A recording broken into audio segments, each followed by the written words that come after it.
Good morning. The Thursday in Holy Week, Maundy Thursday. Normally, I would be going along to the cathedral to renew my priestly vows with my colleagues, but it's not the case. So let's go down with our Holy Week addresses. Maundy Thursday, and today I want to talk about Gethsemane. As Father Hugh writes, all this week we've been thinking that the Passion drama isn't simply past history, but a present reality in which we're all taking part. So we're to spend today with our Lord in Gethsemane. You remember that he asked his friends to watch with him there.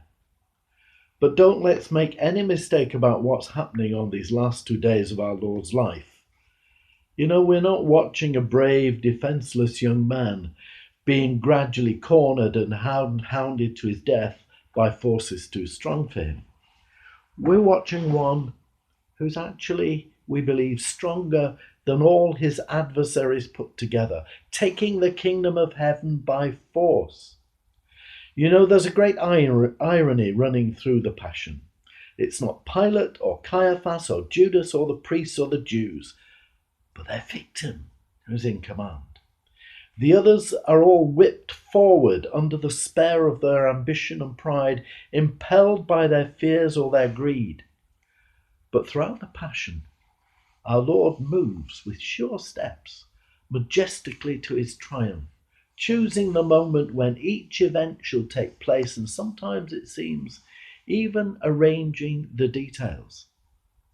It looks very like that now, anyhow, in these last 36 hours of his life. He could have been perfectly safe if he'd not chosen to spend tonight in Jerusalem. He knew Judas intended to betray him. He told John so in the upper room. So he knew it would be safest to avoid the places he was known to frequent. But instead, he went straight from the upper room to Gethsemane, as his custom was. So St. Luke tells us, almost as if he made an appointment with Judas there. It was just the same at his trial. Before the high priest, when all might have been made well if he'd kept quiet, he gives them with his own lips the evidence the witnesses couldn't agree about. We read, "Again the high priest asked him and said unto him, Art thou the Christ, the Son of the Blessed? And Jesus said, I am. And you shall see the Son of Man sitting on the right hand of power and coming in clouds of heaven. Then the high priest rent his clothes and saith, What need we any further witnesses? You've heard the blasphemy. What think ye? And they all condemned him to be guilty of death." Or again, in the past he'd refused to let his supporters make him a king when he stood before Pilate.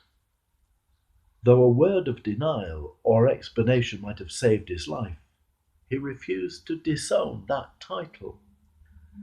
Pilate therefore said unto him, Art thou a king then? Jesus answered, Thou sayest that I am a king. To this end I was born, and for this cause I came into the world, that I should bear witness unto the truth. There's only one possible explanation of it all. Jesus was convinced that he was the Christ, the Messiah, who was expected to bring deliverance to God's people.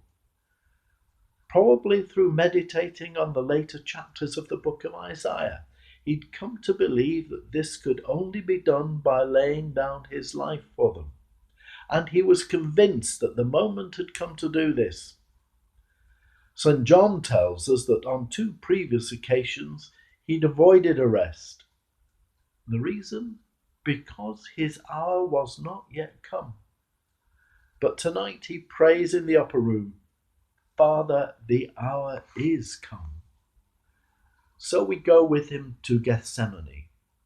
As he knelt there under the olive trees, silver grey under the full moon, his whole pose, I think, was serene and victorious. But the quiet, steady face glistened with sweat, as in some tremendous exertion, and it seemed to be covered with blood, Father, he prayed, if thou be willing, remove this cup from me. Nevertheless, not my will, but thine be done. And being in an agony, he prayed more earnestly, and his sweat was, as it were, great drops of blood falling down to the ground. That's what obedience to his vocation cost our Lord. And it was this costly obedience which made his passion so abundantly fruitful.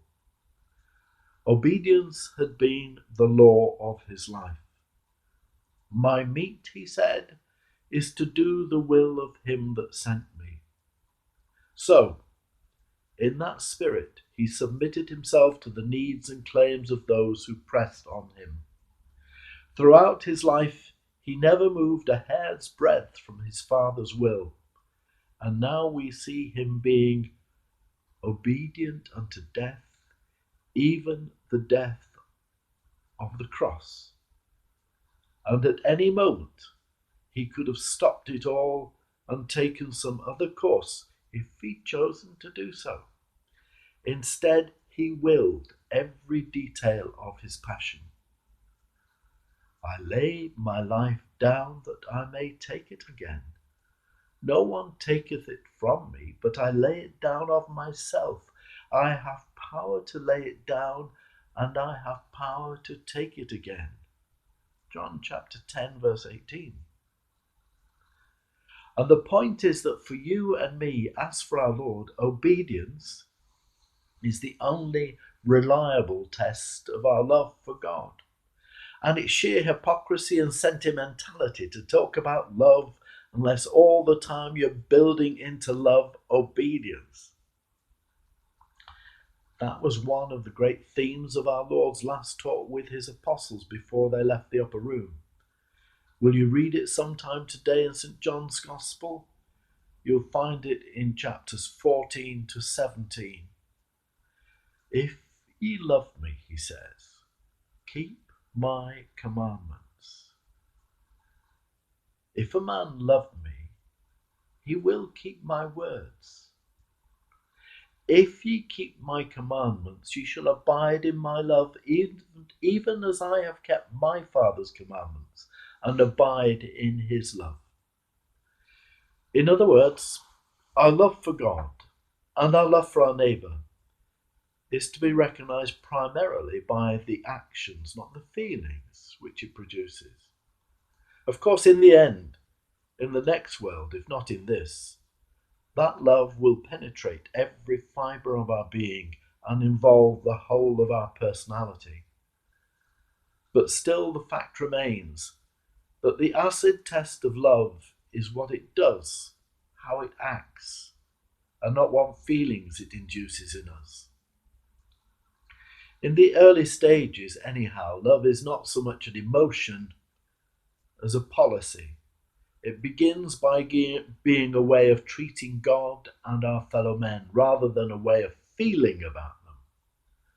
It's a very odd fact, isn't it, that whereas in every other department of our life we know perfectly well that our feelings are neither a sufficient support nor a reliable guide, yet there is this strange tendency to make them the final test by which to judge our religion. For instance, if a soldier didn't turn up on parade one morning when asked why, told the regimental sergeant major that he didn't feel like it, turning out that particular morning, I don't suppose the regimental sergeant major would be altogether satisfied with his reason.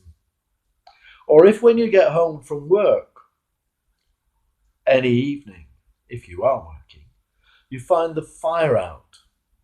That's a long time ago, isn't it? You find the fire out and the house empty and nothing ready for you to eat, and a note from your wife on the tables to say that she loves you very much, but she didn't feel like it or feel like doing any housework today, and so has gone to see her mother.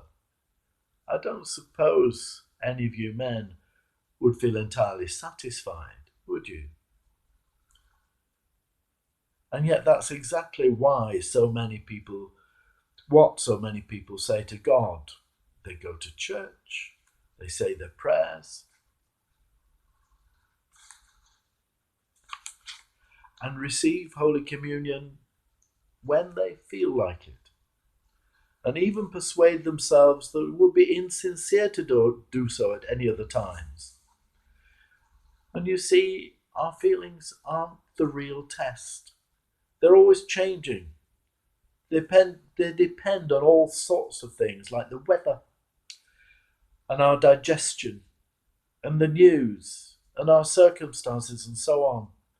And they very largely belong beyond our control. So pay no more attention to your moods and feelings than a sensible person with important business to do pays to the weather. They get on with it. It's sometimes quite impossible to feel anything at all beyond weariness and coldness and perhaps distaste. But God doesn't ask for our feelings. He asks for the obedience of our wills, and that we can always give him if we want to. After all, our Lord didn't say, "If ye love me, practice your religion when you feel religious." He said, "If ye love me, keep my commandments." So let's try and grasp the fact once and for all that to love God doesn't necessarily mean to be full of the kind of devotion and fervour that we feel when we kneel down to pray or go to receive Holy Communion. Our feelings may be entirely untouched, but whatever else love means, it always means the determination to choose His will always in everything. And that's the essence of it. For the grammar of all our love for God is obedience, which someone once described as love's attention to love. Isn't that a wonderful phrase? Love's attention to love is what our obedience is. Just occasionally, of course, there may be days when our love for God overflows into our feelings and our hearts burn within us while we talk with Him. But we mustn't expect that kind of devotion to go on forever, or probably for long. Most people, most of the time, have to learn to love God without anything like that, to keep them faithful to it. And when all such feelings are withheld or withdrawn from us, we have the opportunity of giving God a more selfless and a more generous kind of love than we were able to give Him before they were withdrawn. Because after all, a thing is always worth what it costs. A thing is always worth what it costs. And yet, in spite of that, the tragedy of so much of our British English religion is that it's at the mercy of our feelings and our moods. For we insist on judging the quality of our prayers or our communions by the feelings which we experience while we're praying. And unless the time spent on our knees is rewarded by a devotion which we can feel, we think that the time's been wasted and that our prayers must be valueless and unreal. But it is not so. Our Lord didn't always feel His Father's presence. My God, why hast thou forsaken me? Remember that in difficult circumstances. Jesus said that hanging on His cross. All He felt then was His Father's absence. So if we're to be faithful, there will always come a time when God says to us, "Do you really love me enough to go along a hard, cold, dark way to find me?" And we have to summon up all our courage and love and answer yes. And then go on undaunted along that difficult stretch of the road for as long as He sees fit. So when you've been trying to pray and finding it difficult indeed, there are 3 questions to which you can ask yourself. Did I want to pray? Did I try to pray? Am I sorry I didn't pray better? And if you can answer yes to those 3 questions, Did I want to pray? Did I try to pray? Am I sorry I didn't pray better? If you can answer yes to those three questions, whatever you may feel, you've been praying in a way which is pleasing to our Lord.